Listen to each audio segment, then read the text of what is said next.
या 7व्या युवा संसदेला मी मनपूर्वक शुभेच्छा देतो। खरं तर युवकांसाठी अशा प्रकारचे कार्यक्रम आणि अशा प्रकारचे संवाद हे फार दुर्मिळ असतात आणि सातत्याने 7वं वर्ष आमचे जाधवर सर आणि त्यांचे सर्व सहकारी मिळून हे करतायत, त्याला माझ्या खूप खूप शुभेच्छा आहेत।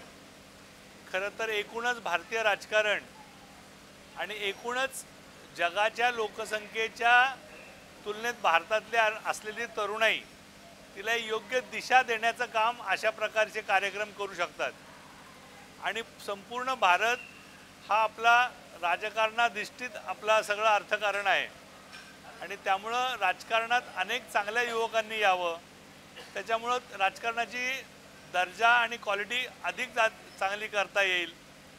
फक्त नोकरी व्यवसाय त्यापेक्षा राजकारण हे सुद्धा एक चांगलं करिअर होऊ शकतं।